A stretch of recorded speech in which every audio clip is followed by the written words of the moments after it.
Welcome to a quieter corner of history. Tonight, we leave behind kings and crusades to follow a humbler figure, the medieval barber-surgeon. Not quite healer, not just a barber. He lived between razors and remedies, between hope and harm. His world was small, crowded streets, bloody cloth, and the ever-present scent of soap and iron. This wasn't noble medicine. It was survival. So take a deep breath. Let the world slip away and walk with us into the fog, where blades stitched wounds and stories bled quietly through time. Part 1. Who had to become a barber surgeon and why they chose this path. Segment 1. Who had to become a barber, a path few wish for. In the quiet corners of medieval Europe, tucked between the crooked alleyways of soot-darkened towns, or among the pale stone cottages that lean like old men into the wind,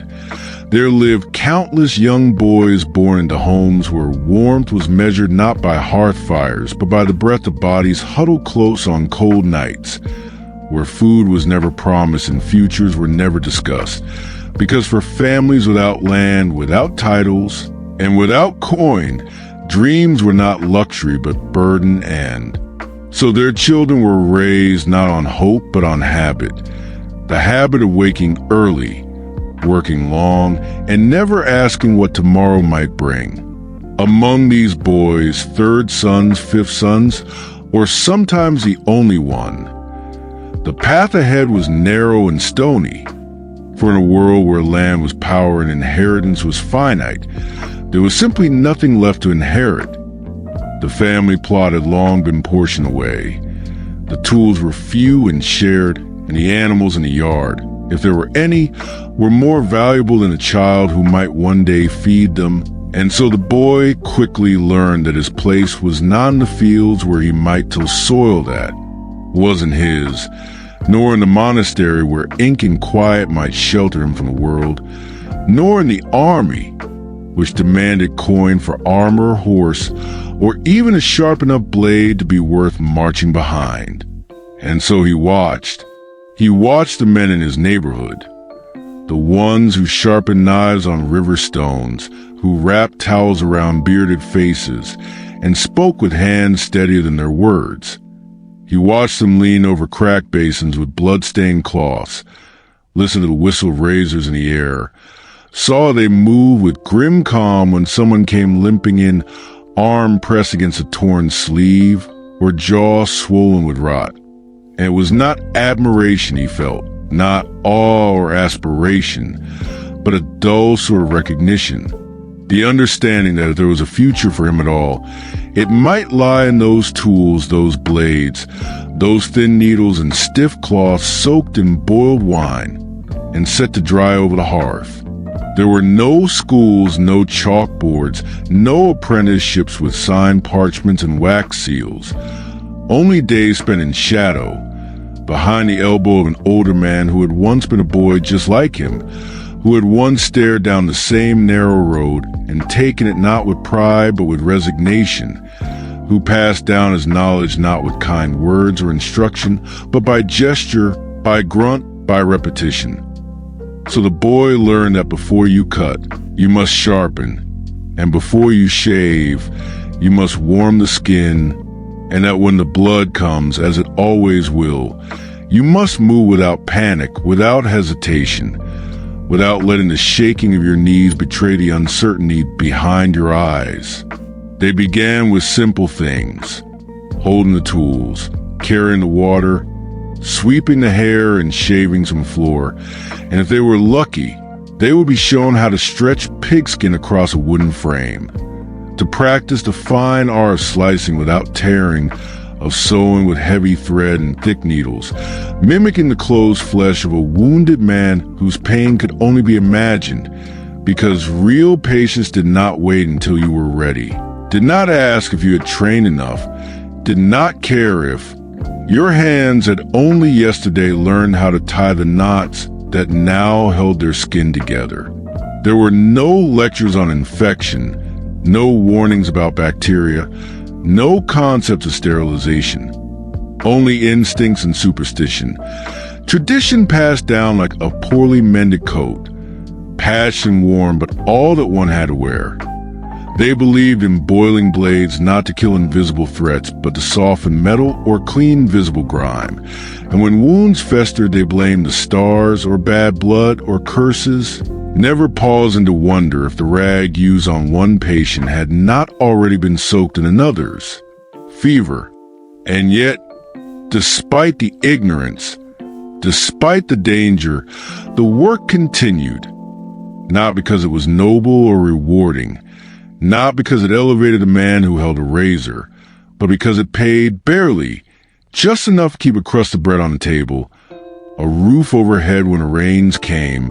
a mug of sour wine to wash away the taste of fear that lingered after a botched stitching or a tooth snapped wrong.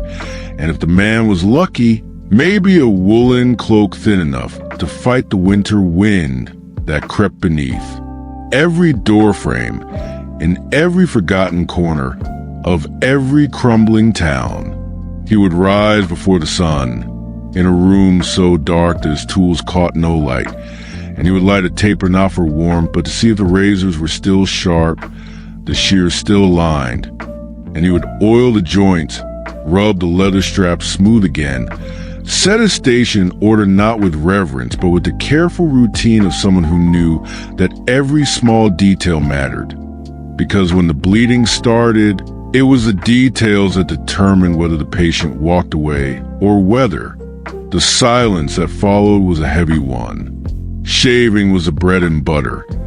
The constant rhythm that paid the rent and kept the chair warm. And men came in regularly, not for style or beauty, but because in a world of lice and filth, a clean face was a small defense. And weddings and funerals and market days all demanded a man look his best, even if the world he stepped into was as muddy and uncertain as the one he had just left behind. The barber's hand would move in slow arcs, the blade humming against the skin, and for a moment, there was peace, a silence broken only by the scrape of steel and the breath of the customer who had perhaps forgotten, if only for a minute, the toil waiting for him outside. But not all visits were peaceful. Sometimes the door would burst open with a cry, a gurgle, a dragging foot, a moan muffled behind bloody cloth. And in these moments, the barber became something else. Not a servant of vanity, but a surgeon of necessity, pulling on an apron stained from a dozen emergencies past, reaching for tools that had not been cleaned in any way a modern mind would recognize, and steadying himself with deep breath, because what came next required not just skill, but nerve. And in those moments, when he pressed a hot blade to the skin, or reached into mouth to tug a tooth half swallowed by infection, or sewed skin so tight it screamed in the doing, he knew that failure meant more than embarrassment. It meant rage, it meant blame, it meant a family at the door with fists or knives or threats, because there were no courts to sort things properly, and the line between healer and butcher was drawn not by law, but by luck. So he learned to move quickly, cleanly, to show confidence he did not feel, to reassure the suffering even as his heart beat like a drum against his ribs, and when the patient left, hobbling, sighing, or silent, he would clean the floor with trembling hands, scrub until the stains faded into grain, and pour what little wine he had into a cup so that he could sleep without dreaming of what had happened or what might happen next. He was not a doctor. He was not a priest. He was something else entirely. A man with a blade in a world full of wounds. He worked in the margins, called upon in emergencies, forgotten in peacetime, scorned by nobles who nonetheless sent their servant for care, ignored by scholars who wrote a balance in humors, but never bent over a bleeding child, feared by mothers whose sons limped home stitched tight with cords stained yellow and red. And yet, when there was pain, when the real doctors would not come, When the illness was not metaphysical, but very much flesh and bone, it was to the barber-surgeon that people turned, because he was there, because he had hands, because he knew how to stop the bleeding, even if only for a while. And so, day after day, he lived in this narrow space, between cure and damage, between help and harm, between gratitude and anger. And though he had never chosen the path, though he had stepped upon it because there were no others, he walked it nonetheless, one foot after the other, blade in hand,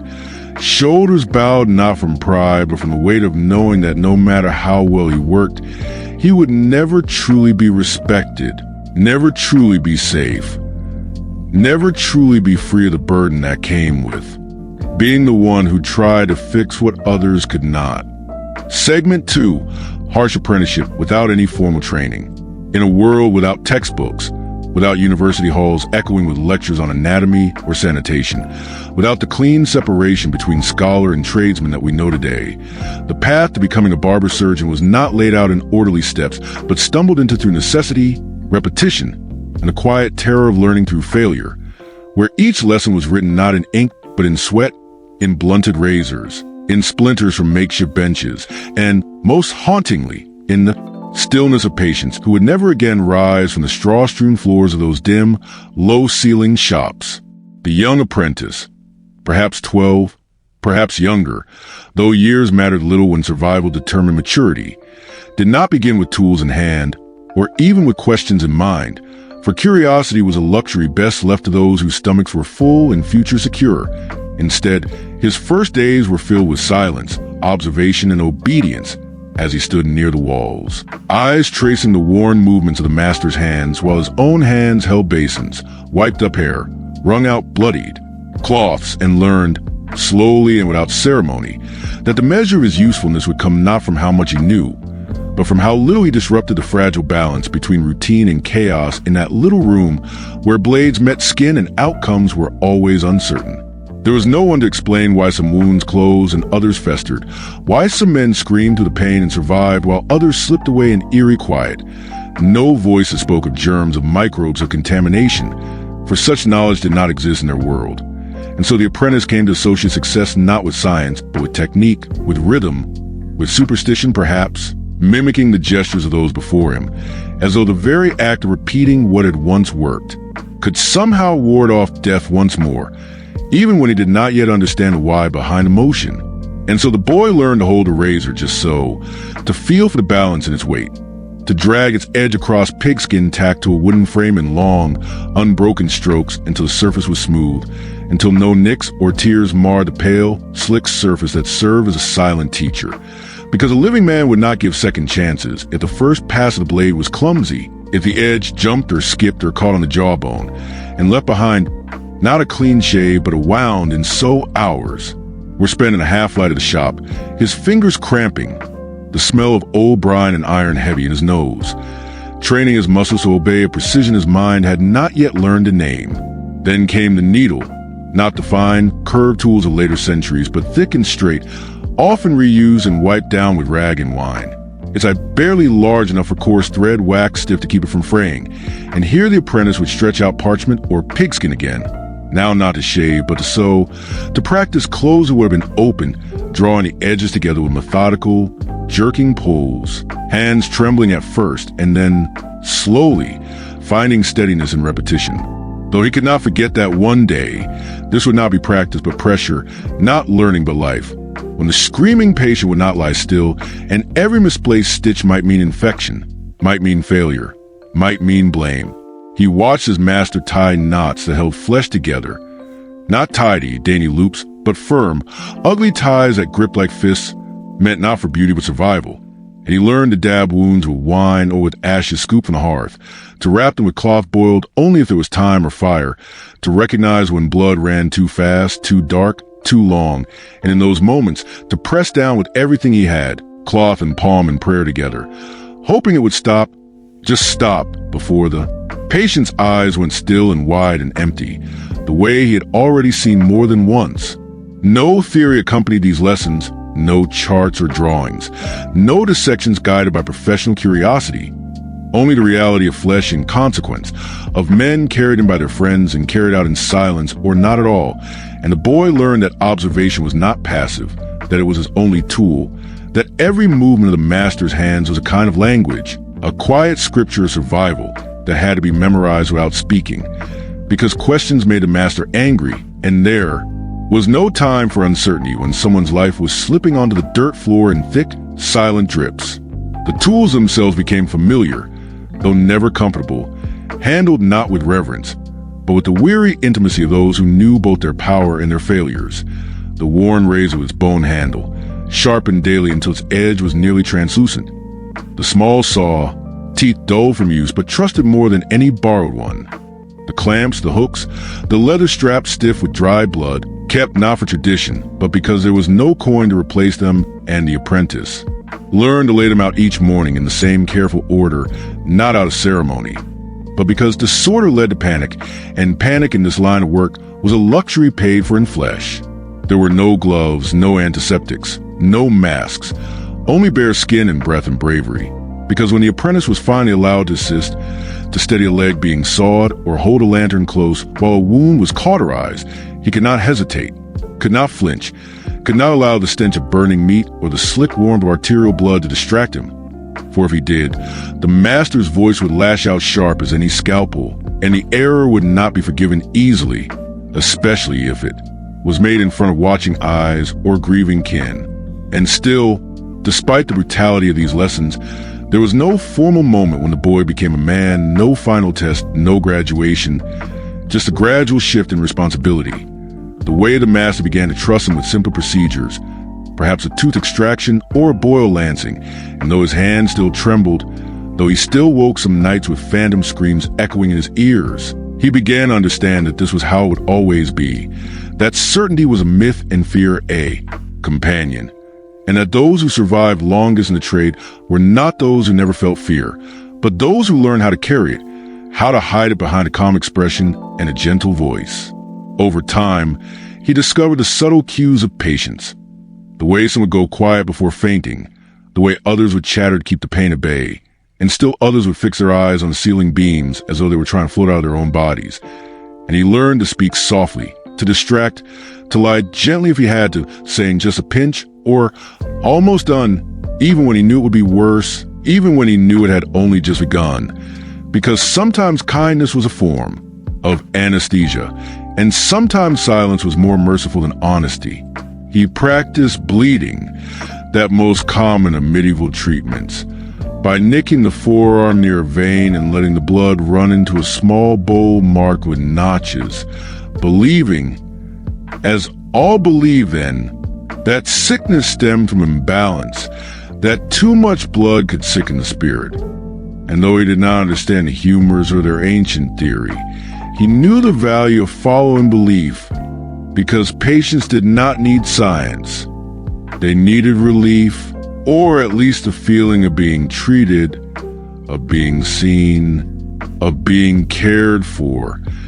even by someone whose only training was an imitation. And in all this, what lingered most was not the work itself, but the loneliness of the learning, the deep, unspoken truth that no one outside that small circle of bloodied aprons and cracked basins would ever truly understand what it meant to fail, to succeed, to guess correctly or not, and that each scar on his own fingers was a memory, not of danger, but of responsibility, of having been trusted, even once, to close a wound, to cut away something dead, to hold life in shaking hands and do his best not to let it slip, because no matter how many times he practiced, no matter how many hours he spent sewing pigskin or watching the master's hands, the real test, the only test, would come when he was alone in that shop, with the door creaking open and someone stepping inside, pale face and gasping, and the tools were laid out as always, and the light was poor as always, and yet there would be no one else to help, no one else to decide, no one else to act. And in that moment with the scream rising and the blade trembling. All the lessons learned without words would settle in his bones, not as knowledge, but as instinct. And he would move, not because he felt ready,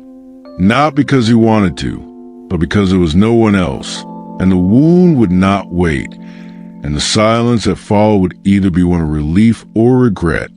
This was a true apprenticeship, not the hours spent watching or the years spent practicing,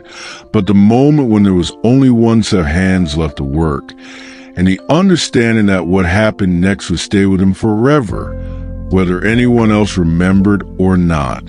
Segment 3, meager income, yet still had to persevere. The days began before the sun, often while the mist still curled low along the narrow stone alleys outside, winding like a ghost through the market stalls and flickering torch sconces, and inside the barber's modest shop, a room scarcely large enough to hold a wooden chair, a water basin, and a rack of tools he kept wrapped in oilcloth. He would prepare for the morning not with excitement or expectation, but with the same slow, practiced movements worn into his bones by years of repetition, of necessity, of knowing that no matter what came through the door, he would need to be ready, not because he believed he could handle it, but because there was no one else to call upon when the need arose. Each morning, his first customers were not emergencies or bleeding men, but rather the steady, unglamorous rhythm of local patrons seeking a shave before market, before mass, before a long day working in the fields. And though the act of shaving seemed simple, blade across skin, soap lathered thick and warm, a cloth tucked to the collar to catch the stray foam, the barber knew this work was its own kind of ritual, a slow communion with the faces of men who had learned to trust his hands and who would return day after day, not because they admired him or thought him respectable, but because in a town of rough lives and fewer comforts, there was something soothing about a clean jaw and a steady voice telling them, if only for a moment, that things would be all right. It was in these shaves and haircuts, mundane and unremarkable by the standards of modern medicine, that the barber earned the coin that kept his shop open and his belly just barely full, because unlike the rare surgical task or the painful extraction of a rotted tooth, grooming was a regular need, a predictable source of income, and though it lacked glory or recognition, it provided a kind of fragile stability that kept him from slipping entirely into poverty, even if the weight of that stability meant bowing his head, lowering his gaze, and smiling politely at customers who still considered him just a notch above the beggars on the steps of the church. But occasionally, the door would open to something far more serious. A farmer gasping from a torn leg after falling on a plow, a young man pressing cloth to a gut wound from a tavern brawl, or a child pale with fever, her mother's hand shaking as she begged him to try something, anything. And in those moments, the barber-surgeon became something else entirely. Not a tradesman, but a last hope, a desperate measure, a man wielding tools he could barely afford to maintain, trying to mend bodies, with instruments better suited to carving meat than healing it, all while knowing that even his best might not be enough. The tools of his trade were few and worn, carried not in cases of velvet and brass, but in leather wraps darkened by years of use and soaked with the memory of 100 procedures both minor and mortal. A single shaving razor, its handle chipped and dull from dozens of sharpenings on a whetstone too uneven to get the edge it once held. A saw small enough to wield one-handed. Its teeth rusted slightly at the base, but still sharp enough to bite through bone when required. Heavy needles for stitching, curved like the crescent moon, and paired with thread made from animal gut or thick flax dipped in wax. And clamps, forceps, and tongs that had long since lost their shine, replaced by a permanent shadow of blood and smoke. These tools, humble and terrifying in equal measure, were not pristine implements of healing, but survivors themselves, passed from master to apprentice, and repaired more often than replaced, each bearing the scars of every patient they had touched, scar tissue in metal form, and the barber-surgeon knew them intimately, knew which blade sang when sharpened just so, which needle bent under pressure, which clamp slipped if not held at the exact angle. And though none of the tools were perfect, they were all he had. And so he treated them with the reverence of a man who knew that his livelihood and his safety depended on their stubborn reliability. Using them was no art. It was brute effort balanced by trembling focus, a tightrope walk between action and accident. Because while a successful shave or incision brought relief or even gratitude, a slip of the blade, a missed vein, a stitch pulled too tight could end not just the patient's chances, but the barber's as well, for there were no insurance policies or malpractice protections in this world. Only angry families, reputations whispered away in the alleys, and the constant gnawing. Awareness that each job might be the one to end the fragile line between survival and ruin. Even the act of shaving, so simple in appearance, carried its own risks, especially with blades that dulled faster than they could be replaced. And without antiseptics or bandages clean enough to prevent infection, a small nick could lead to festering sores, to fevers, to death. And though the barber knew this, and though he did everything within his crude knowledge to prevent it, he could not eliminate the risk entirely, could not cleanse what he did not understand. And so each stroke of the blade, each drop of blood, carried the silent weight of consequences he could neither predict nor control. When it came to procedures more invasive, pulling a tooth embedded deep and hot with infection, slicing open an abscess swollen with pus, or attempting to remove a shard of wood or stone from a wound, he had no assistants trained in sterile technique, no anesthetics to dull the screams, no diagrams or measured incisions to follow. He had only his hands, his tools, and the lessons burned into him by years of watching others either succeed through brute instinct or fail and pay for it with more than coin. He would steady the patient, sometimes tying him to the chair with rope or leather straps, not out of cruelty but necessity, because no one, not even the brave, could hold still when the pain arrived, and though he tried to be swift, to be calm, to work with as much grace as the moment allowed, there was no escaping the fact that much of his work was more butchery than healing, cutting to relieve pressure, sawing to stop gangrene, stitching to close wounds that should never have been opened,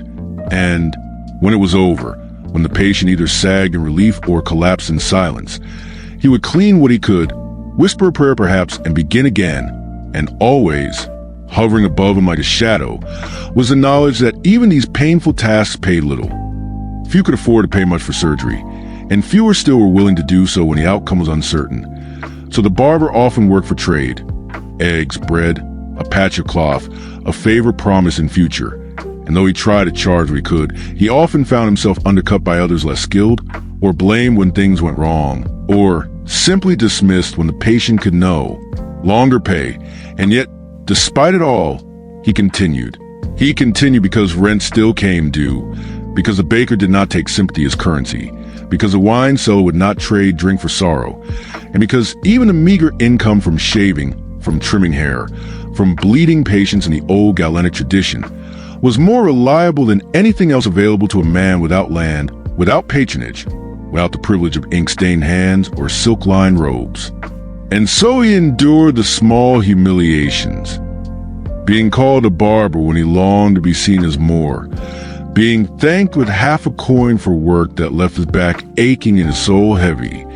being blamed when fever returned or a wound reopened, being passed over at festivals, at councils, at gatherings where men who wore finer coats spoke of politics and trade while his hands,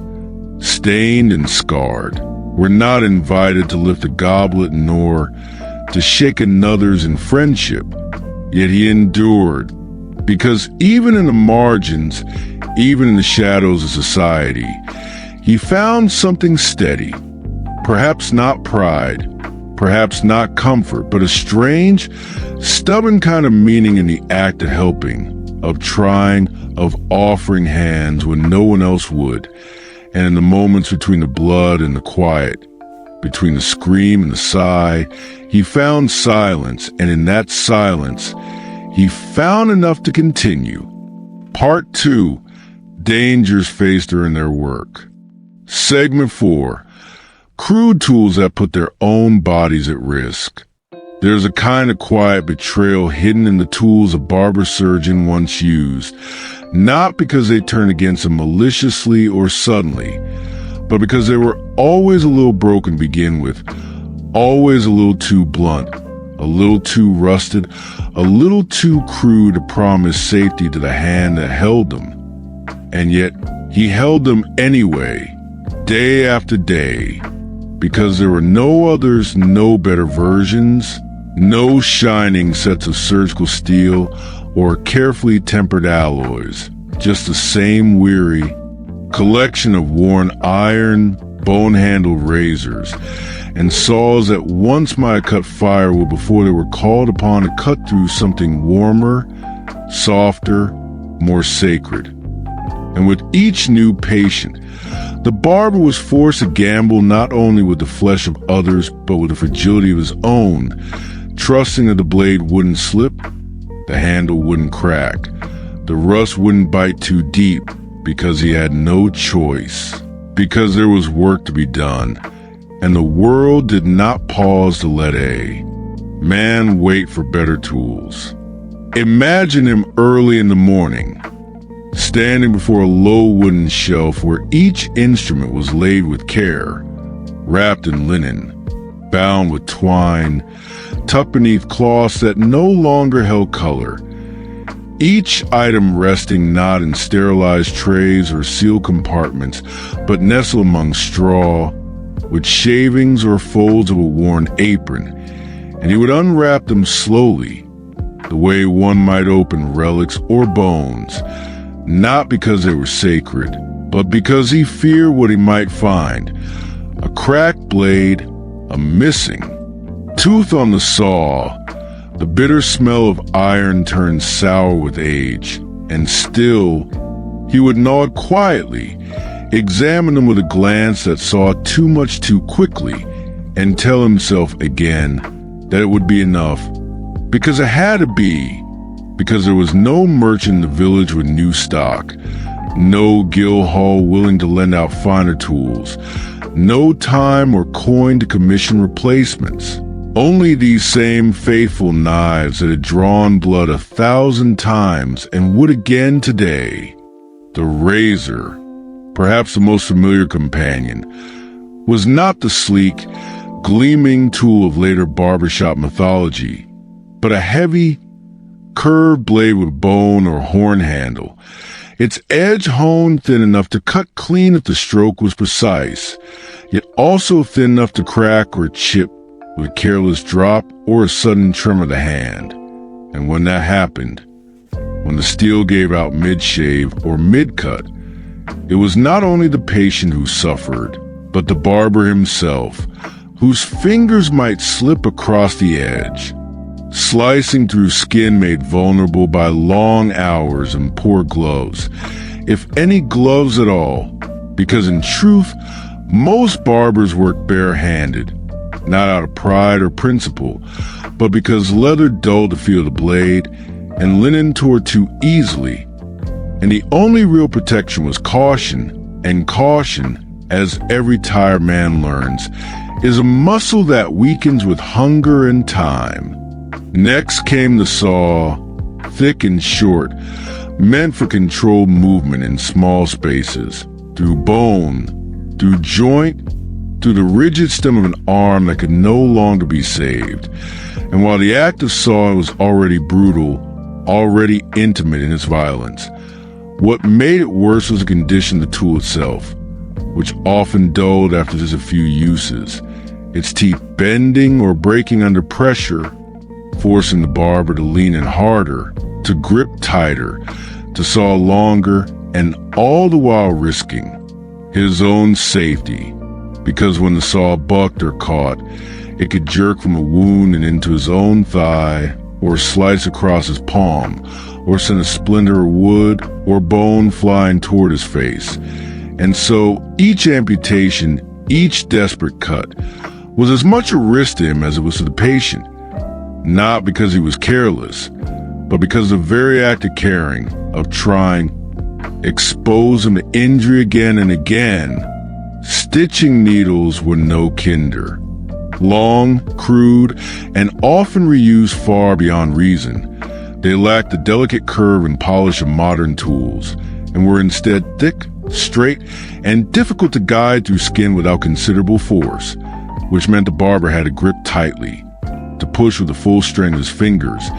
and sometimes to brace the patient's body with his own, pressing forearm to chest or thigh to thigh, creating a tangle of limbs and breath where sweat and blood mingle freely, and in that closeness, in that heat, it only took one slip, one thrash of the patient's leg, one jerk of shoulder, but kneel to miss its mark and plunge into Barber's own hand or arm,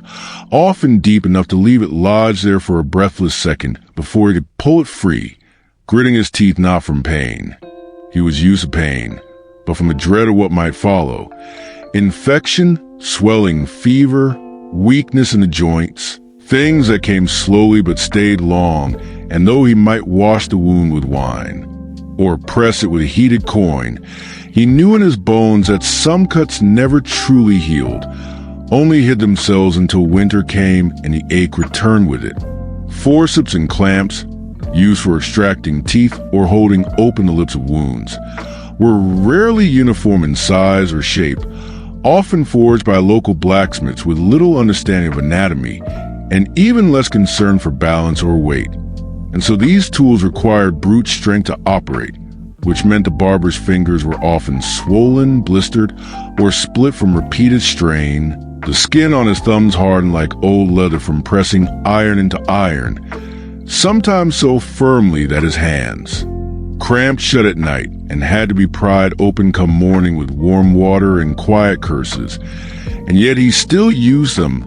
still gripped the stubborn handles, still pulled with all the strength he had,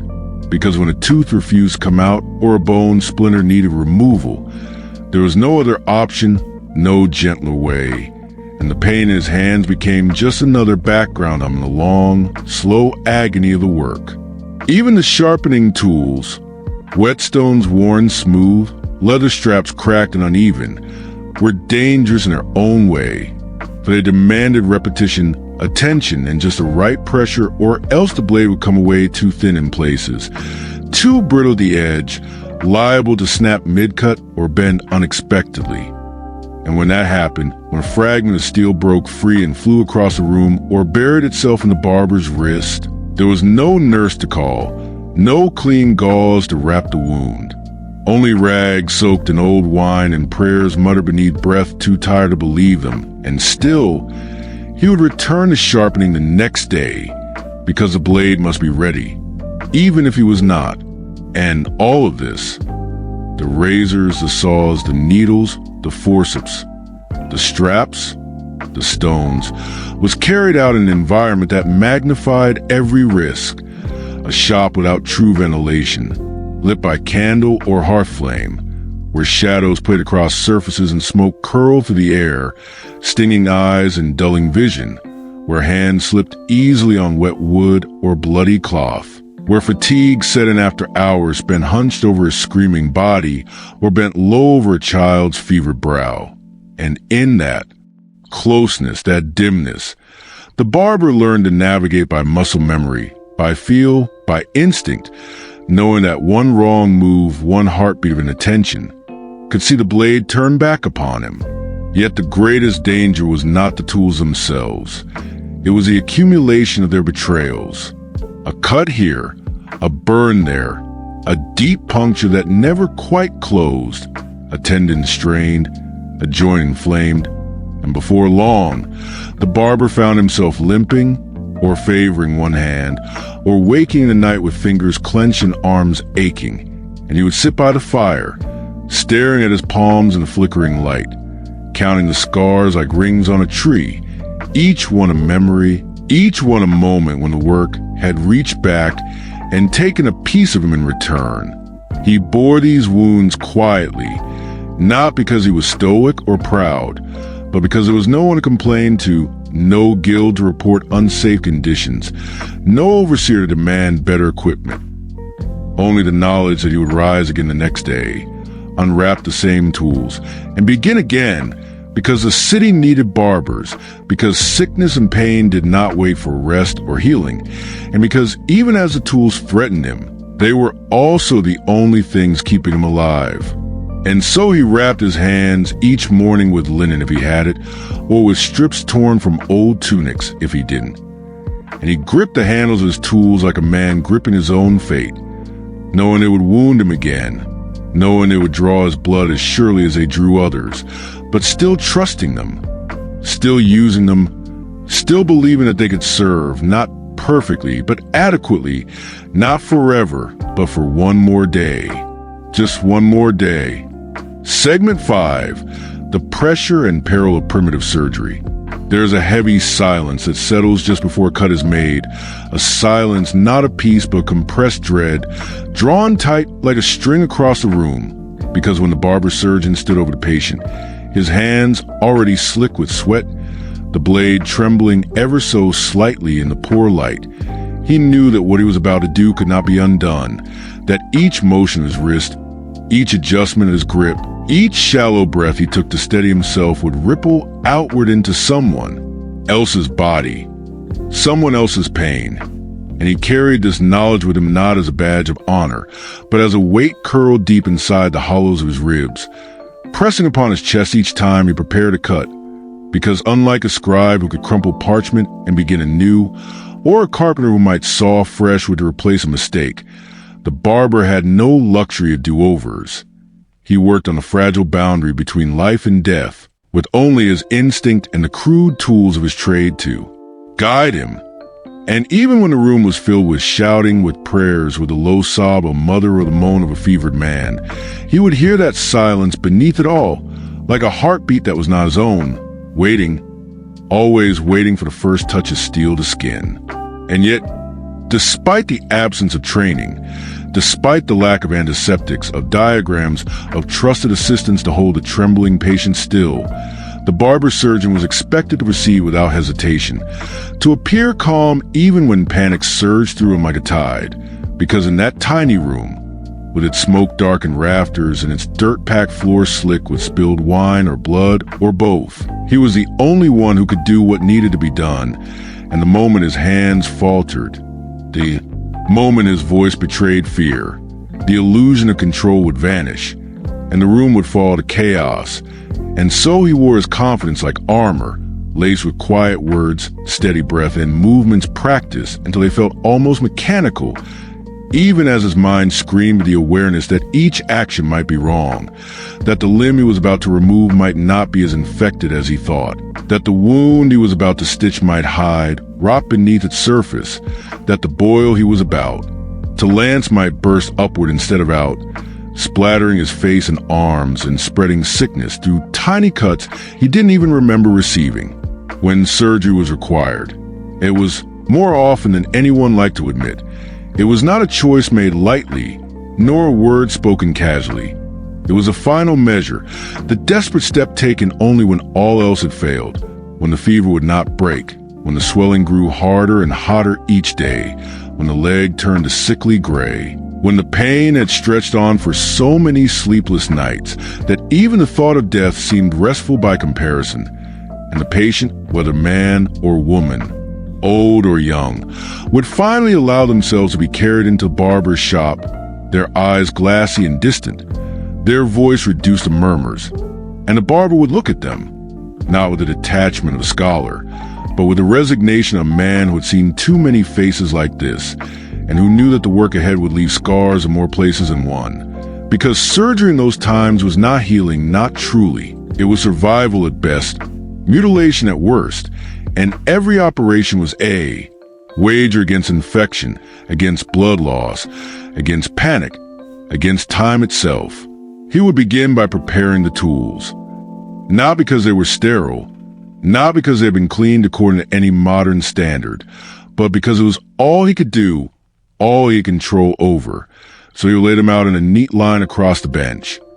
The saw, the clamp, the curved needle, the strip of leather for the patient to bite down on, the jug of wine that would serve as both antiseptic and anesthetic, poured generously into the patient's mouth until they coughed or moaned or slumped against the chair, and then again onto the blade itself, more a gesture of ritual than effectiveness. And he would mutter to himself, not prayers perhaps, but checklists, mental steps passed down through generations of bloody hands. And when everything was in place, he would give one final glance at the patient, nod once, and begin. Sometimes the patient was conscious, and their cries would pierce the walls of the shop like knives into flesh, turning heads in the street outside, driving mothers to hush their children and priests to make the sign of the cross as they passed. And other times, the patient had already drifted into that murky place between sleep and death, where awareness came and went like a tide, and the barber would work in silence save for the rasp of metal through muscle, the slap of blood against the basin below, and the low panting of his own breath as his arms trembled from the effort of sawing, not just through flesh, but through tendon and sinew, and finally, with a jolt that sent pain up his own spine, through bone, and always he prayed, not aloud, but in that wordless, desperate way that men do when they know they are not truly in control, that the bleeding would stop, that the wound would close, that this one would survive, because too many had not, and the ghosts of their faces still lingered at the edge of his memory, still whispered to him in dreams, still watched from the corners of the room when he worked. But surgery was not only blood and blade. It was the aftermath, the binding, the waiting, the watching of fever and color, the slow hours that followed where he would clean the wound again and again with wine or vinegar, wrapping it with strips of cloth boiled when possible, or smoked over herbs if not. And he would check for signs not healing but of doom, blackening skin, a sickly sweet smell, a change in breath. And he would pace the floor of his shop long after the patient had been laid. Out on the cot, his hands raw from washing, his mind unable to rest, knowing that if the fever returned, if the wound went sour, it would not be the patient who suffered alone. It would be him, too, for the family would return, and they would not knock gently, and they would not ask questions, and the law, if it arrived at all, would shrug, and he would be left to defend himself not with words but with scars and silence. And through it all, through every cut, every scream, every night spent waiting to see whether the patient lived or died, the barber bore the toll not only in body, but in mind, because while the physical pain of strained joints and slashed hands could be endured, and the loss of coin or the damage to reputation could be managed, the guilt, the quiet, persistent guilt, was something else entirely, a shadow that followed him long after the blades had been wiped clean and the floor scrubbed free of blood, whispering that perhaps he had cut too deep, that perhaps he had stitched too tight, that perhaps, if he had waited a little longer, done a little more, prayed a little harder, the outcome might have changed. And though he knew deep down that there had been no other way, no better tools, no better training, still the doubt lingered. Because when you work with life and death, even the survivors feel like ghosts sometimes. And so he kept going, not out of pride, not out of belief in his own skill, but out of obligation, out of desperation, out of the simple, unavoidable truth that someone had to do this work, and there was no one else who would. And each time the door creaked open and another pale figure stepped into the dim light of his shop, he would wipe his hands, force a tremble from his voice, and begin again, telling himself that this time, maybe, just maybe, the cut would be clean, the bleeding would stop, the fever would not return, and he would believe it, because he had to, because to believe otherwise was to fall into despair, and there was no time for despair in a place where death waited just beyond the blade. Segment 6,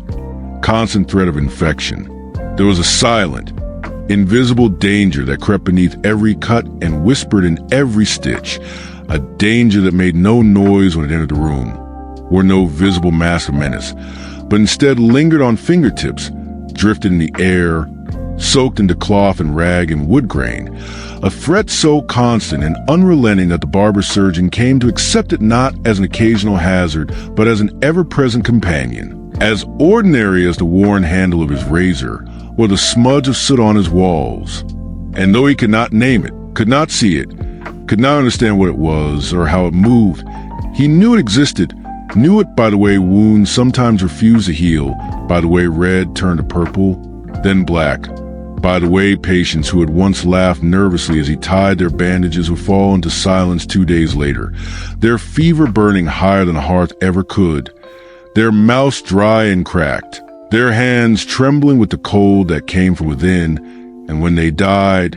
it was never in violence or agony, but in that slow, slack fading that felt more like retreat than defeat, as though life itself had chosen to step away, unwilling to remain in the corrupted body it once inhabited. He tried to be careful, of course,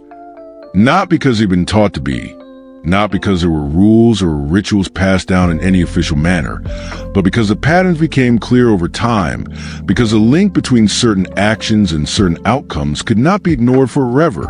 because even in a world without microscopes or microbiology, the mind of a man who sees the same tragedies repeated will begin to form its own quiet logic.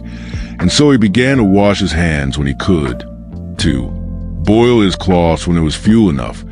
to keep his bloodied rags away from fresh wounds, not out of science, but out of memory, because he remembered too clearly the face of a boy whose scraped knee had turned to rot,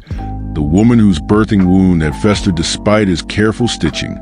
the old man who had survived the extraction of a blackened tooth only to fall the next week, his jaw swelling, his breath thick with the stench of something that no longer belonged in the body. And each of these memories sharpened his instincts like a whetstone on steel, teach him through pain what no teacher ever could. But instinct was not always enough, and the world he worked in was filled with conditions that made infection nearly inevitable. Rooms with dirt floors where blood soaked into the earth and mixed with the footprint of the day before, benches never fully scrubbed, tools rinsed but not disinfected, and hands that bore their own hidden wounds, tiny cuts from razors or splinters from the handles of his instruments, invisible entryways through which sickness might slip without warning. And as he pressed down on a wound to slow the bleeding or brace the patient's jaw while he worked, the barber knew, somewhere in the quiet center of his mind, that he was not just treating the body before him, but gambled with his own, that each contact, each drop of blood, each puff of foul-smelling breath from a fevered patient could be the start of something slow and fatal. Not in them, but in him. He wore no gloves, not because he refused to, but because there were none to wear, no leather fine enough, no linen thick enough, no barrier thin enough to allow the delicate grip of his tools while still offering protection. And so he worked with bare hands, callous and cracked, often trembling not from fear, but from exhaustion, and he wiped them clean on rags or on his apron, or simply rinsed them in a bowl of cold water until the redness faded enough to see his knuckles again, never fully. Knowing whether what he wiped away was merely visible dirt or something deeper, something waiting to take root in his blood. And he noticed, after a while, that small cuts on his hands seemed slower to heal than they once had, that red streaks sometimes crept along his veins like lines drawn in fire, that his joints ached in strange, localized ways, and that when he fell ill, it came not with shiver or sneeze, but with slow, creeping weariness that hollowed out his strength until he found himself sitting by the fire longer each night, staring at the flickering light with his hands folded, his tools untouched, and wondering, not aloud, never aloud, if perhaps this time was not just fatigue, but the start of something else. There were moments, after a particularly difficult procedure, when he would feel the pulse of pain in his fingertips days later, and when he examined them in the candlelight, he would find tiny red spots, swollen and tender, and though he might lance them with a needle and drain the pus, he knew, as he always did, that the source was not the wound itself, but something deeper, something that had taken hold and would not be so easily expelled.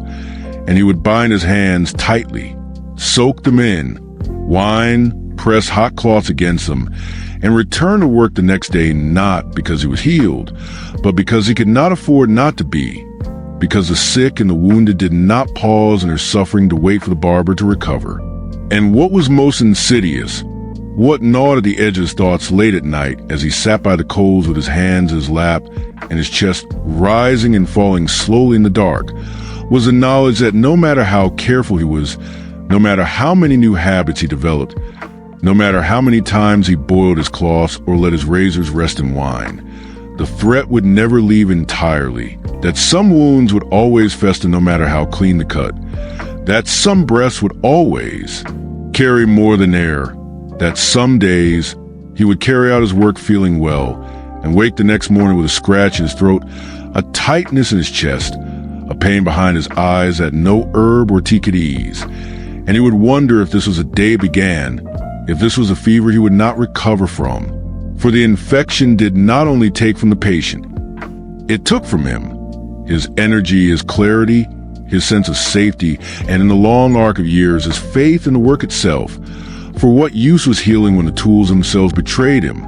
When the very act of helping might shorten his own life? When he could not say with certainty that it had done more good than harm? And yet, still he continued, because the stop was to abandon those who had no other hope. And because the rhythm of his work, flawed though it was, had become a kind of comfort in its predictability. And so he learned to live with the fear, not by ignoring it, but by making space for it, by acknowledging its presence in the quiet moments between procedures, by recognizing in the tremble of his hands, in the sudden chills that came even near the hearth, in the dreams that woke him gasping and sweating. And still, he rose each morning, wrapped his hands again, lit the fire again, unrolled his tools again, and opened the door to the street where the sick would already be waiting, because the city did not sleep, and neither did the suffering, and because even if the infection came for him in the end, as it had for so many, he would meet it with his eyes open, his hands steady, and his heart resigned. Segment 7. The smell of blood, pus, and sweat soaking into their skin. There is a scent that clings to memory in a way that even pain cannot match, a scent that slips beneath skin and behind breath, that settles in the folds of clothing and hair and lingers long after the last scream has faded, the last wound has closed, the last footstep has echoed away down the alley. And for the Barber-Surgeon, this scent was not occasional, not fleeting, but constant, a blend of iron and rot and flesh and fear, a heavy fog of blood and pus and old sweat that soaked into his very being day after day, until he could no longer distinguish where it ended and he began, until the sharp tang of open skin and the dull sourness of unwashed bodies became as familiar to him as the creak of his stool or the scrape of his blade, not because he enjoyed it, not because he welcomed it, but because it had become a part of his life, his work, his world, as inseparable from him as the scars on his fingers or the ache in his back. From the moment he opened his shop each morning, the smells began to gather, not all at once, not like a sudden fire, but in waves, gentle at first, like fog seeping in under the door, the scent of old cloth damp with wine, of skin shaved too closely the day before, of the oily residue left behind on the handles of his tools. And then, as the hours passed and the work began in earnest, the heavier odors would arrive, summoned by blood drawn too quickly, by wounds reopened by the foulness, released when a festering sore was finally lanced and the pressure gave way with a soundless gasp that sprayed warmth across his apron and filled the air with the scent of decay that no one could prepare for, no matter how many years they had served, no matter how tightly they clenched their jaw. And though he never recoiled, not outwardly at least, he would sometimes pause for the smallest fraction of a second, just long enough to feel the smell wrap around him like a wet shroud, just long, enough for his eyes to sting and his stomach to turn, and then he would press on, because that was what the work demanded. He tried, in his own way, to keep the smells at bay, to clean the rags in wine or vinegar when he could afford it, to sweep the floor twice instead of once, to air the room by propping the crooked wooden door open even when the wind blew cold or the rain spat sideways to the gap. But it was never enough, because no amount of washing could erase the deep-set odors that lived in the grain of the walls, in the seams of his clothes, in the very wood of the floor beneath the surgery chair, and, after a time, he stopped trying so hard, not because he'd given up, but because he could understand that the smell was not something to be defeated, only something to be endured, a companion in his solitude, a shadow of his labor, a marker of all the things he had done with his hands, things that others could not do, and if that meant carrying a scent that made mothers draw their children close when he passed, or that caused shopkeepers to wrinkle their noses and step back from, the coin he offered, then so be it, because it was the price of doing the work no one else wished to do. And the worst of it was not always the fresh blood, not even the pus from a deep infection, but the sweat, his own and others, that mixed with it all, that thickened the air in the small room and clung to the skin long after the work was done, because the strain of holding down a thrashing patient, the tension of keeping his hand steady as he stitched a trembling limb, The sheer physicality of sawing through bone or pulling a tooth from a jaw clenched tight with pain. All of it left him soaked. His shirt stuck to his back, his brow dripping, his arms slick, and in that mix of human salt and suffering, the smell became something more than unpleasant. It became a presence, an atmosphere, an invisible thing that pressed against his lungs and whispered reminders of every moment he'd spent in that room. And sometimes, even in sleep, he would wake with the scent still in his nose, as if it followed him into his dreams, as if it had settled not just on his body, but into his very mind. He would wash, of course, when he had water enough, when the work was done, when the fire was warm and the basin full. But no matter how hot the water, how strong the soap, how roughly he scrubbed his hands, his arms, his face, even his scalp, there was always something left behind, some trace of the day that would not leave. And the more he worked, the deeper it seemed to sink in, until he began to wonder whether it was not on his skin at all, but in it, part of it, as though the body had absorbed the memory of each wound he had touched,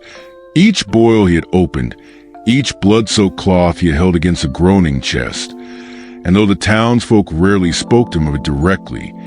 he could see it in their eyes when they stood too close, in the way they looked away, in the way they stepped back just slightly when he handed them a finished shave or accepted payment from a trembling hand. And still he endured, because in that scent was not only decay, but proof that he had been there, that he had borne witness, that he had intervened in the moment when pain met hope, when flesh cried out for help, when life trembled at the edge of loss. And though he was not always successful, though not every patient lived, though not every wound healed, he had tried, and the smell was his badge, his evidence, his reminder that he had done something real, something physical, something necessary in a world that asked much and gave little. So when the day ended and he sat alone on his stool beside the fire, the window dark, the street outside quiet save for the shuffle of passers-by and the occasional snort of a horse at the trough, he would inhale slowly, not deeply, never deeply, and feel the scent settle back into his lungs like an old friend returning home. And he would nod, and he would rest his hands on his knees, and he would close his eyes, knowing that tomorrow would all return, and he would breathe it in again. Not because he wanted to, but because this was his life, and this was his work, and this was the smell of a man who tried, even when the world had forgotten how to thank him. Segment 8. Harsh weather made the job even more brutal. Though the barber-surgeon's burdens were many, his crude tools, his threadbare knowledge, the constant risk of infection, the weight of others' suffering pressing always against his hands. Perhaps the most relentless of all were the seasons themselves, the changing sky and shifting wind that shaped the rhythm of every medieval day. For he did not work in gleaming halls or sunlit chambers, but in dim, drafty shops with walls that leaned with age and gaps between the stones wide enough to let the weather through. And so when the seasons turned, they turned on him too,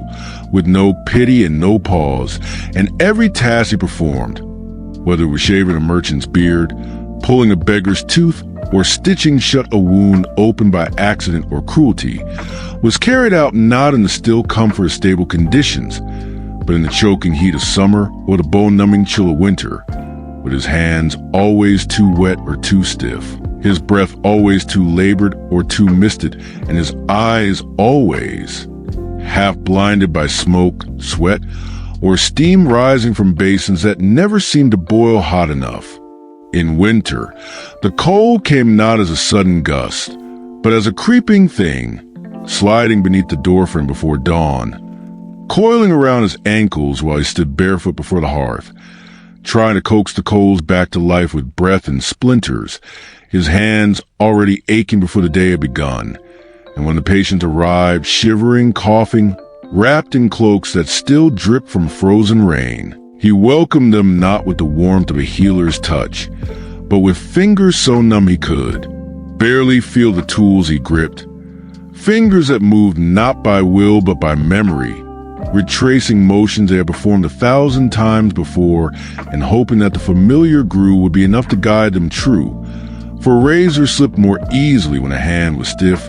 and blood flowed slower when it met the cold. And when he pressed a cloth to a fresh wound and found the fabric freezing to skin before the bleeding stopped, he could only press harder and lean in closer to catch the breath that fogged the air between them, a breath that reminded him he was still alive, even if the work made him forget that sometimes. Ink froze in its pot, water stiffened in its basin, wine turned to sludge in a jug beside the bench, and though he wore what he could, scars around his neck, old gloves with the fingers cut away, so he could still feel the blades. Still the cold found him, nestled itself into his joints, whispered through the seams of his sleeves, and when the wind howled down the alley and pushed against the door with a sound like voices begging to be let in, he would pause with the blade in his hand and wonder, just for a moment, whether it might be the voices of the dead he had tried to save last winter, come back to remind him how many had slipped through his fingers in the months when nothing stayed warm, not hands, not beds, not even hearts. But summer was no kinder. It came not as a relief, not as a reprieve, but as a different kind of torment.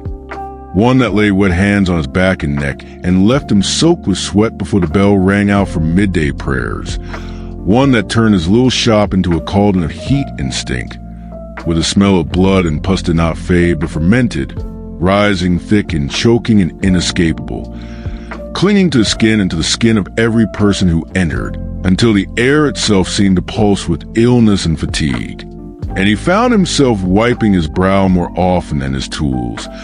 found his grip slipping from handles wet with his own labor, and when he reached to sew a gash or pull a tooth, it was often with sweat dripping from his forehead into the open wound below, a moment that always made his breath catch and his stomach knot, not out of squeamishness.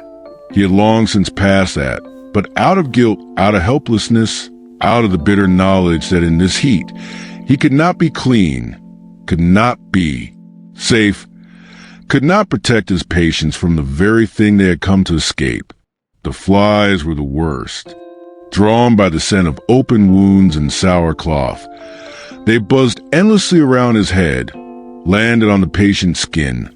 crawled across the lip of the basin where pus and blood pooled together in lukewarm dread. And no matter how many he swatted away, no matter how tightly he wrapped the cloth or how quickly he worked, they returned, always returned, a low, droning reminder that death hovered near even when life was being stitched back together. And sometimes in the hottest days of August he thought he might lose his mind to the sound alone, to the thick, relentless humming that seemed to fill the hollows of his skull and press against his temples until even silence felt noisy. And yet he worked on, because there was no pause, because heat did not end injury, because children still fell, men still fought, women still bled, and all of them still needed his hands, no matter how swollen or soaked they were, no matter how close he felt to falling apart himself. Spring brought rains that turned the alley into mud, that leaked through the shop roof and fell in steady plinks into the basin beside his stool, and autumn brought winds that ripped the shutters from their hinges and scattered his cloths across the floor just when he needed them most. And every season brought its own special brand of interference, of resistance, of quiet sabotage, so that he came to understand the work was not just about skill or knowledge, but about endurance, about surviving, not only the patients but the environment, about holding steady in a world that seemed determined to unbalance him at every turn. And though he sometimes envied the physicians in the great cities, those with stone walls and roaring fires and clean linen to spare, he also knew that they had their own burdens, that their hands did not carry the same calluses, and their eyes had not seen what it had seen. And so,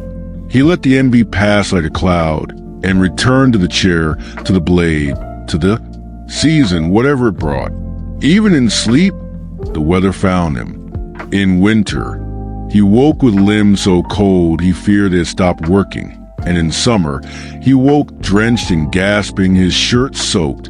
his dreams full of steam and shadow, And sometimes he did not know whether the chill in his spine or the burn in his throat came from illness or simply from the way of the day that had come before. But he rose all the same, lit the fire if it had gone out, unwrapped his tools, cracked the shutter to see what kind of sky waited above, and prepared to meet the day not with joy, not with readiness, but with that weary sense of duty that grows not from inspiration but from repetition, from the understanding that work must be done,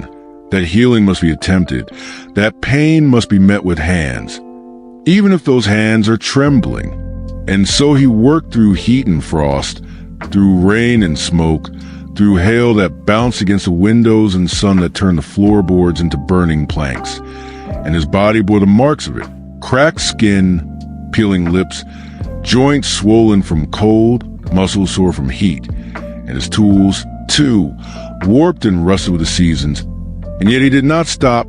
could not stop, because people came and people bled and people needed him, and the weather, however cruel, could not be reason enough to let them suffer alone. Part 3, Bitterness Behind the Blade, Psychological and Social Burdens. Segment 9, Never Fully Respected. There was a truth the barber-surgeon rarely spoke aloud, a quiet, bitter understanding that settled deeper into him with each passing year. Not delivered in a single blow or pronounced by decree, but shown instead in glances not held, in greetings not returned, in invitations never extended. And that truth was this: no matter how many lives he touched, no matter how many wounds he closed, no matter how often his hands shook from exhaustion after hours spent leaning over blood-soaked cloth, he would never be truly respected. Not in the way the priest was respected, not in the way the scribe or the merchant or the physician was respected, because the world into which he was born and the role he was forced to occupy placed him firmly outside the circles of honor and learning, among the necessary but never admired, among those whose work was sought in times of pain, but whose presence was inconvenient in times of peace. And though he was called upon in emergencies, whispered about in taverns, and sometimes thanked with trembling hands, he was not celebrated, not praised, not lifted up as a man of wisdom or trust,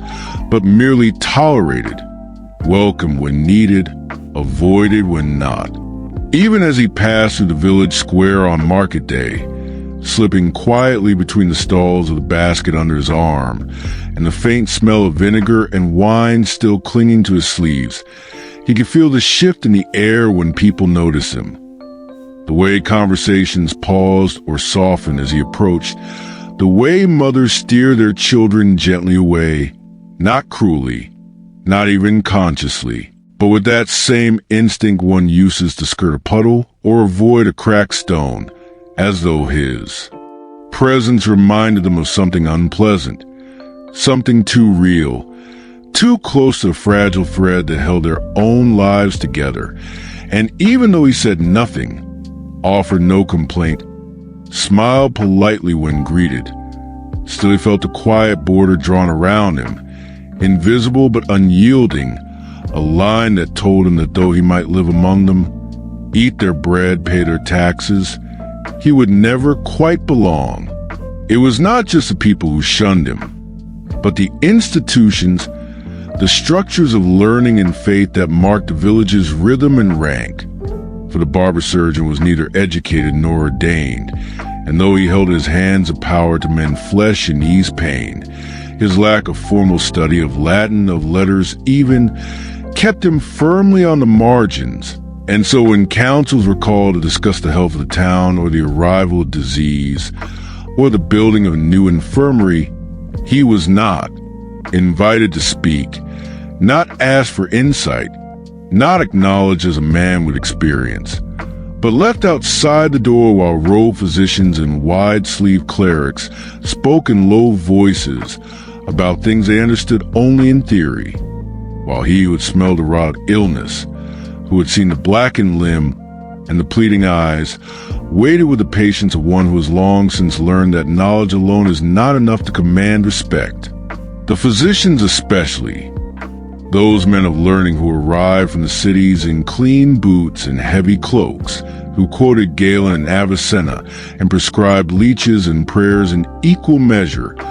looked upon the barber-surgeon not as a colleague, but as a kind of crude necessity, a relic of an earlier, rougher time, useful perhaps in emergencies, but hardly a practitioner of medicine in any real sense. And though they rarely said aloud, their faces said enough when they passed him in the street or glanced at his tools, their mouths tightening at the stains on his apron, their eyes flicking over his scarred hands. And he, for his part, said nothing, offered a nod, and continued on, because he knew better than to argue with pride cloaked in parchment, because he had no need to convince men who would never lift a saw or stitch a wound, who spoke of balance and humors while he kneeled in dirt to hold close a man's torn belly. The irony, of course, was that when danger came, when an accident split skin or a child collapsed in the street or a tooth swelled so badly that the sufferer could not sleep or eat, it was not the physician they sought first, nor the priest, but the barber-surgeon, summoned in haste and desperation, called from his dinner or his sleep, asked to come quickly to bring his tools, to do what only he could do. And he came, always he came, not for coin or recognition, though he needed both, but because it was his role, his purpose, his burden. And though they never said thank you in the light of day, never toasted his name in the tavern, he could feel in those urgent moments the truth of their reliance, the unspoken confession that when blood ran and breath failed, they turned not to scripture or scholarship, but to the man with the blade and the rag and the shaking hands that somehow still knew what to do. But when the work was done, when the blood was wiped away and the wound bound and the danger passed, they forgot him again. His name left out of stories, his presence omitted from the tales told by fireside, his efforts overshadowed by whatever prayers had been offered, whatever physician had later examined the healing scar and nodded with approval. And so the barber-surgeon learned to let go of pride, learned to find his worth not in the praise of others, but in the silence of a closed wound,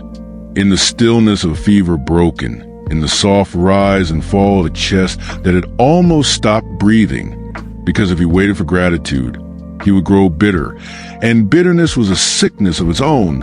and he already had enough sickness to tend to. Still, there were moments, small, quiet moments, when a lack of respect cut more deeply than any blade, moments when he stood at the edge of the gathering and listened to others speak of healing, as though it were a theory, an abstraction, as though pain were an idea instead of cry, and he felt the loneliness rise in him like a tide, not because he wanted recognition, but because he wanted understanding, because he wanted someone, just once, to see what he saw, to feel what he felt when the blood ran warm over his hands, when the moan filled the room, when the final breath left a silence so total it seemed to erase the very walls around him, and in those moments, he would press his fingers together, feel the ridges and calluses, and remind himself that he did not do the work to be admired. He did it because no one else would. He was not without dignity, of course, not without pride in the things he had learned, in the scars that told his story, in the quiet competence that made others call for him in the darkest hour, and among the other laborers, among the butchers and cobblers and washerwomen. There was sometimes a nod, a glance, a murmured word that carried more respect than any speech from a nobleman, because those who worked with their hands understood one another, understood what it meant to be needed but not, praised, seen but not celebrated, essential but invisible, and it was in these small solidarities, these moments of shared burden, that the barber found his place, not in the courts or the councils, but in the quiet spaces where work was done and done well. Still, the weight of never being fully respected left its mark, not in bitterness, as he had once feared, but in weariness, in a tiredness that went beyond the body, beyond the ache in his back or the stiffness in his knees, a tiredness that lived behind the eyes, in the soul, a tiredness that came not from too much labor, but from too little recognition, too little kindness, too little acknowledgement that his hands had held life and death and had done their best with what they were given. And when he lay in bed at night, staring up at the beams overhead, listening to the wind creak through the boards, he sometimes wondered if, when he died, anyone would remember him not as a barber, not as a man with razors and rags, but as someone who tried, who endured, who stood between pain and peace and did what he could, even when it cost him everything. Segment 10, Mental Strain of Pretending to Stay Calm. There is a peculiar kind of exhaustion that settles not in the limbs, nor in the bones, nor even in the back that has borne years of leaning and lifting and bending toward the suffering of others, but deeper still, nestled in the quiet recesses of the mind, in the part of man that holds together not his muscles, but his mask, the part responsible for composure, for restraint, for the gentle voice that reassures when the soul behind it wants only to tremble or shout or run, and it is this hidden weight, this unspoken tension, that the barber-surgeon carried more heavily than any of his tools, for while his body was shaped by the labor of cutting and sewing and pressing and pulling, it was his face, his voice, his silence, that bore the greater burden. The need to appear calm in the face of horror, to offer steady hands when his heart pounded so violently he thought it might split his ribs, to smile when he wanted to weep, to speak softly when fear had dried his throat, to be not only a surgeon, not only a craftsman, but a performer of peace in a theater of blood, a figure of reassurance to those who, moments before, had been strangers, and who now clung to him as though he alone stood between them and the edge of the grave. And he knew, even in his most tired moments, that if he allowed even one crack to appear in that facade, even the smallest glimpse of the storm beneath the still surface, the illusion would break, and with it, the fragile courage of the patient who looked to him not for certainty, but for the comfort of the pretended certainty he had become so skilled at faking. It was in the moments before the first cut, when the patient sat before him, jaw clenched, knuckles white, breath shallow, eyes darting from tool to tool with the silent terror of a creature that knows it must endure pain, but cannot yet comprehend its shape, that the performance began, and he would lower his voice to a murmur, slow his movements to a deliberate pace, offer words he had spoken 100 times before, not because they were true, but because they were needed. This won't take long. I've done this many times. You'll be fine, just breathe. And as he spoke them, as he wiped the blade one more time or adjusted the cloth beneath the patient's arm, he would feel the tightness rise within him like steam beneath a lid, the pressure of anticipation, of responsibility, of fear dressed in confidence, and he would breathe slowly, counting in silence, not for the patient's sake, but for his own, because if he allowed that pressure to rise too fast, if he let it escape too soon, it would twist his hands, cloud his judgment, rob him of the poise he needed not just to perform well, but to be believed, because it was not only the treatment that mattered, but the appearance of certainty behind it, the emotional scaffolding that kept the patient from falling apart. And so, no matter how uncertain he felt, no matter how little sleep he had had, no matter how many times the same procedure had ended badly in the past, he wore calm the way others wore armor, tightly, habitually, with the silent knowledge that one chink in it could bring the whole structure down. And though the patients came and went, some walking, some carried, some silent, some screaming, the strain never left him, because the mask could not come off, not during the work, not between patients, not even in the space between their departure and the arrival of the next. And so there were days when he spoke hardly a word between sunrise and dusk, not because he had nothing to say, but because the energy required to maintain the appearance of calm had left no breath for anything else. And when the last wound was bound, the last coin paid, and the door finally latched against the night, he would sit by the guttering fire, elbows on his knees, hand slack in his lap, and feel the silence press in, not peace, but heavy kind of silence, the kind that follows performance, the kind that carries echoes of the things he had suppressed all day. The moment when the blade slipped and the blood came too fast. The instant when a patient's eyes rolled back in their skull and his own heart lurched in dread. The way a child's voice quivered with fear that reminded him too much of another child, long gone, whose blood had soaked the same apron years ago. And in that silence, he would sometimes find himself shaking, not visibly, not violently, but subtly, as though his body, denied the right to tremble during the day, now claimed that right in the shadows, when no one could see and no one would ask what was wrong. The mental toll was not dramatic, not theatrical, not the kind of madness that made men rant or rave, but quiet erosion, a steady wearing down of the inner walls that kept panic at bay. And he noticed slowly that the more he worked, the less he slept, the more calm he pretended, the harder it became to feel anything at all, until even joy and grief dulled into a kind of gray, a muted hum beneath the surface of things. And there were days when he could not remember if he had eaten or when he had last laughed, not because he was depressed in the modern sense, but because his entire emotional world had been consumed by the effort of not showing what he truly felt. And so his own feelings had begun to retreat like birds from a storm, hiding themselves in the corners of his mind, coming out only when he was too tired to fight them off. And he would wake with tears on his face and no memory of the dream that had brought them, or find himself gripping the edge of the table with such force that his knuckles whitened,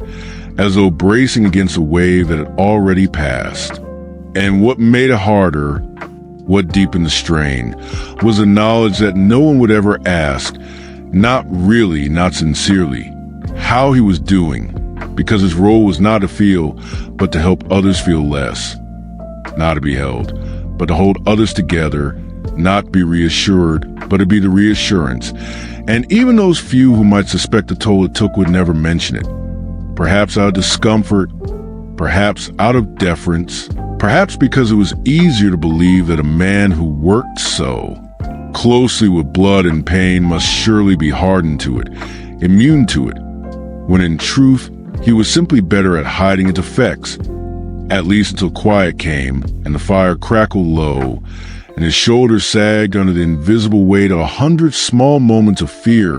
that had been swallowed rather than spoken. So he learned to compartmentalize, to tuck his thoughts into the corners of his mind like tools wrapped in cloth, setting aside his doubt, his fatigue, his fear with the same practice efficiency he used to set aside a bloodied rag. And though this discipline made him effective, made him steady, made him dependable, it also made him distant. And there were times, even in the middle of a procedure, even as he stitched a wound or cleaned a fevered brow, when he felt as though he were watching himself from across the room, as though he were not a man but shadow of a man, following the motions, speaking the lines, performing the role that others needed him to play. And though he always returned to himself eventually, always came back to the warmth of the fire, or the familiar ache in his shoulders, or the comfort of the cat who sometimes curled beside his stool, the memory of that dissociation lingered, a quiet reminder that even his own mind could not always bear the weight of its own stillness. And yet, despite all this, despite the constant pretending, the exhaustion it caused, the loneliness it bred, he continued,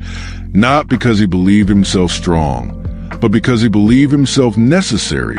and because there was no one else to do the work if he faltered, no one else who could pick up the blade and steady the hand and offer the lie that made the truth bearable. And so he told himself again and again that the cost was worth it,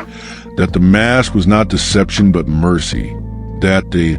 calm he wore was not only for others, but also a shield for himself, a way of holding the storm at bay until the day was done, and perhaps in time until his work was done altogether. Segment 11. Threatened and attacked when patients died. There is a fear that lives quietly beneath the skin of a barber surgeon, a fear not of illness, not a pain, not even a failure in the act of stitching or cutting or pulling away what was rotten and dying, but a deeper fear, a more human one, that waits in the pause between a final breath and a knock on the door that soon follows. The dread not of the dying, but of the living, of the family, the neighbor, the friend, who would come not with understanding in their eyes or sorrow in their voice, but with fire in their hearts and blame in their fists. Because when a patient died, no matter how sick they had been, no matter how much fever had burned in their skin or how long the wound had festered before he ever laid eyes on it, there would always be someone who believed it was his fault. Always a voice outside the door shouting that the barber had done something wrong, had cut too deep, had stitched too tight, had bled the boy too long, or not long enough, had poisoned instead of healed, had rushed, had hesitated, had not tried hard enough, or had tried something no decent man would attempt. And so he lived not only with the ache of failure, but with the looming specter of vengeance, a vengeance born not of logic but of grief, of desperation, of the terrible emptiness left behind when someone you love is gone and the only person you can scream at is the one who stayed behind. It did not happen every time, not with every death, but it happened often enough that the barber learned to listen for it. The shift in the room when he announced there was nothing more to be done, the quick exchange of glances among relatives, the sudden silence where pleading had once been, followed by the quiet scrape of a stool being pushed back or the thud of someone leaving in a hurry, and he would brace himself, wipe his hands slowly, gently clean his blade as though nothing had changed, even as his thoughts raced ahead to which tools might be hidden, to whether the back door was unlatched, to whether he could speak quickly enough, calmly enough, convincingly enough to keep a storm from breaking across the threshold. And even when no one returned in anger, even when the house stayed quiet and the body was wrapped in cloth without a word, still the tension remained, the readiness, because he had learned early that grief wears many masks, and the one shaped like blame was the most dangerous of them all. He remembered the first time it happened, not the first patient who died, because it had come earlier, and with it the heavy stillness that would become all too familiar, but the first time someone had raised a hand against him afterward, the first time sorrow turned to fury, and it had been a boy, a child no older than 10, brought in with a fever so fierce his skin steamed in the winter air, his eyes wild with confusion, his hands grasping at things no one else could see, and the barber had done what little he could, bled the boy gently, pressed cool cloths to his brow, fed him water steeped in mint and yarrow, but the fever had not broken, and by the second night, the child was gone, his breath stilled, his hands slack, and before the barber could even clean the bowl he'd used, the boy's father was at the door, wide-eyed and red-faced, shouting that he had trusted him, that he had begged him to save his only son, that the barber had promised too much or done too little, or both. And then the blow came, not from a weapon but from a hand, hard and fast, across the jaw, a slap born not of punishment but pain, a desperate act by a man drowning in grief. And though the barber said nothing, did nothing, made no move to defend himself, the sting of that hand stayed with him far longer than the bruise, because it was a moment he understood that his role was not just to try to heal, but also to endure the fallout when healing failed. And from that day on, he worked not only in blood and sweat, but in caution, in quiet calculation, gauging not only the illness before him, but the temperament of those who waited nearby, measuring not just the risk to the patient, but the risk to himself, asking silently with every wound, every fever, every cough that would not stop, if this one dies, will they come for me? Will they shout or weep or throw stones to my shutters in the night? And when the answer was uncertain, he would speak more softly, move more carefully, sometimes even refuse to intervene, citing humors too imbalanced, curses too deep to undo, spirits too far gone to recall, and while it pained him to turn people away, pained him to know that perhaps he could have helped if only he had tried, it pained him more to imagine what would happen if he failed in the trying, because the blade he carried was not only his tool, it was a thing others feared, and fear, when mixed with grief, became a dangerous thing. There were rumors, too, whispers that drifted like smoke through the taverns and the markets, stories of barber-surgeons who had let men die for coin, who had stolen the rings from the fingers of the dead, who had bled women in secret rooms for reasons no one would speak aloud. And though none of these stories were about him, though he had done nothing to deserve suspicion, still the rumors stuck, as rumors always do, and there were days when a glance cast his way carried more weight than any accusation, when the air in the square felt thick with judgment, and when a patient died during those times, he knew he would need to be especially cautious, would need to keep his shop dark for a few days, would need to speak gently to the baker and the innkeeper and the priest, reminding them quietly, in the slow, careful way of a man who knows how fragile reputations can be, that he was still here, still useful, still a part of the town, even if some nights he felt more like a ghost than a man. Sometimes the threats came not in words but in silence, in the way someone stood outside his shop for too long without knocking, in the way a message was left with no name, a request for help in the next village over, scrawled in a hand he didn't recognize. And when he arrived, there was no one there, just the empty house and the cold hearth, and the sense that someone had wanted to see him alone, away from his tools, away from any witness. And though nothing came of it, though he returned, unharmed, the weight of that silence followed him home, sat with him beside the fire, curled beside the blade he left unsheathed on the table, and it stayed with him for weeks, the knowledge that at any moment, someone might decide that grief was not enough, that anger was not enough, that only blood could balance the scales, and he would be the nearest blood to reach. And yet, despite the fear, despite the threats, despite the memories that clung to him like smoke on his clothes, he did not stop, could not stop, because the need did not go away, because the sick kept coming, the wounded kept arriving, and for every patient who died, there were others who lived, and he reminded himself of those. The woman who walked again after he drained the abscess in her thigh, the boy who smiled at him with new teeth after he pulled the blackened ones, the man who wept quietly when the fever finally broke and he could breathe again. And he held on to those moments, not because they erased the fear, but because they justified it, because they made the danger bearable, because they reminded him that for all the risk he bore, for all the pain he absorbed from others and sometimes from their fists, he was doing something that mattered, something few others would attempt. But still,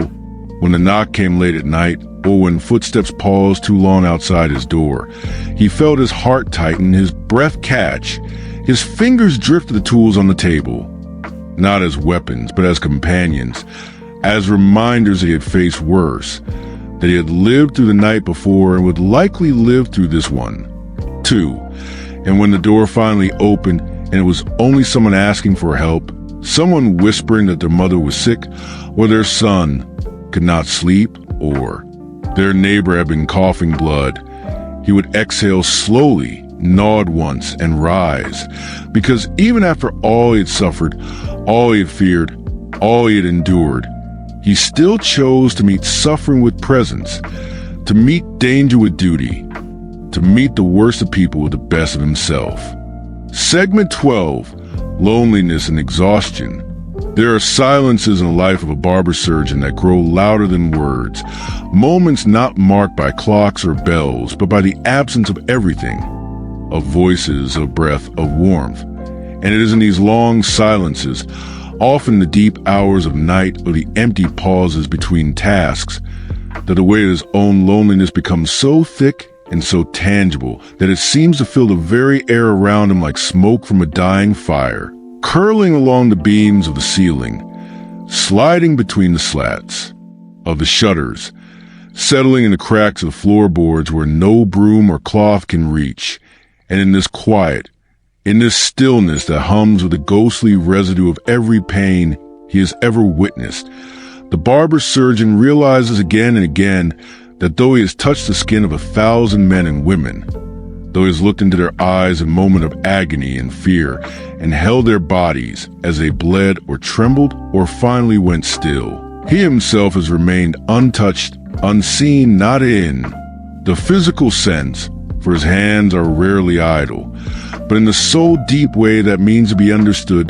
to be known, to be held in the mind of another long after they've walked away.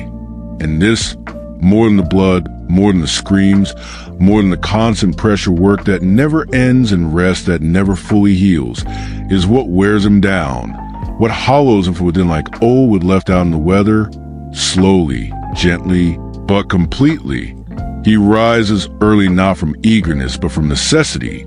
from a knowledge that each day will bring more wounds than one man can rightly carry. And yet he carries them, not just a physical labor of bending over patients, of tying tight bandages and cleaning blades and washing cloth stiff with the remnants of someone else's suffering, but also the emotional labor, the labor of keeping his voice steady, of keeping his face calm, of offering reassurances he himself no longer fully believes, because he knows deep down that many of the people who sit in his chair or lie on his table will not recover, or if they do, it will be in part because of his hands, and in part because of luck or prayer or whatever invisible current runs beneath the world. And yet they all look to him as if he alone stand between them and death, and perhaps in some small way he does, but no one sees the toll that takes on a man's mind. No one asks how it feels to be that barrier, to be the line that must not falter, to carry in your chest the memories of every cry, every shiver, every lifeless face that once begged you to help and then, in the end, could not be saved. And when the work is done, when the shutters are closed and the tools are wiped and the last embers of the hearth flicker their orange glow across the wall, the barber sits in the stillness and finds that it is not peace he feels, but vacancy, a kind of deep internal quiet that is less like rest and more like absence, as though all the parts of him that make him human have been spent during the day, and he is now simply a body, a set of lungs and bones and fingers, cooling in the dark like metal after the forge. And it is in these moments that exhaustion comes. Not the familiar kind, not the soreness in the shoulders or the burning in the thighs, but the soul-deep exhaustion of a man who has poured so much into others that nothing remains for himself, who has said, "You'll be all right," so many times that the words have lost meaning, who has stood in the space between injury and death, so often that he no longer knows what it means to stand anywhere else. And the strange thing is, he does not cry, not because he is strong, but because even the tears have forgotten how to come, because even sorrow requires energy, and this has all been spent on other people's pain. He sleeps sometimes, but never well. His dreams are not nightmares in the usual sense. There are no chases, no monsters, no fires, but they are filled with images that blur together like ink and water, a hand reaching out that he cannot quite grasp, a voice calling his name that fades before it is spoken, a wound that will not close no matter how tightly he binds it. And he wakes not with start but with slow, aching return to the world, blinking in the dimness of early morning and feeling already tired, as if the rest is only reminded his body of how much it hurts. And so he rises again, rubs his hands together at the fire, stretches the stiffness from his limbs, and begins once more the rituals of preparation, not with anticipation, not even with resolve, but with the quiet inertia of someone who knows that the stop will be worse, that without the work, there's only the void, the echoing nothingness that waits just outside the circle of light cast by the hearth. There are times, few and fleeting, when someone thanks him, not with flowers or coin or celebration, but with a quiet nod, a touch on the arm, a look that lingers longer than most. And in these moments, he feels something stir within him, something like warmth, something like the memory of joy, but it fades quickly, not because it was insincere, but because it cannot stand alone against the backdrop of everything else. Cannot shine brightly enough to dispel the long shadow cast by the endless days, the endless needs, the endless pressure to be present, to be composed, to be calm, even when every part of him longs simply to rest, not in sleep, but in comfort, in company, in the simple human relief of being held not as a servant or a savior, but as a person who also bleeds, also aches, also fears the dark when it falls too suddenly. Sometimes, in rare stolen moments when the fire is high and the night is still, he allows himself to imagine a different life, one where he might have been a painter or a gardener, or a man who bakes bread in the early morning and sells it warm to smiling neighbors. And in these dreams he feels the echo of a self that once existed, before the blades, before the blood, before the long parade of strangers who came into his life only long enough to leave part of their pain behind. And though he knows such imaginings are foolish, are dangerous, are a kind of cruel hope, he holds on to them for as long as he can, lets them flicker in his mind like candlelight, because even the smallest flame can cast a glow, and sometimes that is all he needs to rise again when the morning comes. But more often, the imaginings fade before they fully form, drowned beneath the weight of routine, beneath the ache in his knuckles, the stiffness in his back, the way his hands no longer close quite all the way unless he warms them by the fire first. And he finds that the only thing that feels real anymore is the work, the rhythm of it, the predictability, the strange comfort of knowing what to do even when nothing else makes sense. And in this, perhaps, there is something noble, something brave, but to him it feels simply necessary, like breathing, like walking, like tying a knot. And so he does it again and again and again because no one else will, because he knows how, because the town needs him, even if it forgets to say so. And in the end, when the night is longest and the wind howls outside the shutters and the tools lie in their oilcloth like sleeping animals, he sits and listens, not for voices, not for footsteps, not even for sound of his own breathing, but for the silence itself, for the space he has carved out of a world that never asked him to give so much, for the emptiness that proves he has endured, and he closes his eyes not in peace, but in a kind of quiet knowing, a knowing that says, I was here, I tried, I kept going, and though no one will write his name in a book, though no statue will be raised in his memory, still the bandages tied by his hands remain, still the breath he steadied fills the lungs of someone sleeping in a nearby house, and though the cost is high, and though the loneliness is vast, and though the exhaustion is deeper than sleep can ever reach, he continues, because that is what he has always done, and in that continuing, he finds not rest, but purpose. And now, as the candle gutters low and the weight of the long tail begins to soften around you, we return once more to the humble figure we followed through so many winding alleyways of pain and perseverance, through days measured in footsteps and screams, through nights where the only companion was a whisper of wind beneath the shutters or the groan of an aching back shifting in the dark. And it is here, in the stillness that follows, that we begin to understand the quiet enormity of what it meant to be a barber-surgeon, not as a profession, not as a name scribbled in parish books, but as a human being who bore the weight of others without a title to shield him, without acquired praise to lift his name, without even the certainty that he was truly welcome in the world he served so faithfully. He walked the path not paved with glory or reward, but with blood, with bone, with the bitter cries of those who came to him in desperation, their hopes flickering like a wick about to die. And though he had no riches, no sacred robes, no lineage to trace back to noble houses, he carried instead a heavier inheritance, the task of meeting suffering with hands that were firm but trembling, eyes that could not afford to look away, with words that soothed even when he was unsure himself. And though the world rarely thanked him, and the years did not spare him, still he rose, still he served, still he endured. And in that endurance, something quietly extraordinary took root. Not the kind of greatness that is carved into statues or sung in ballads, but the quieter, Truer greatness of continuing even when no one is watching, even when the nights grow too long, and the work too heavy, and the hands too tired, and the heart too sore from carrying the griefs of others alongside the silence of one's own. We speak of history as if it belongs to kings and generals, to revolutions and relics, but here in the dim backrooms of the medieval town, in the cramped shops with their flickering oil lamps and the scent of herbs masking the iron tang of blood, lived men who mattered no less.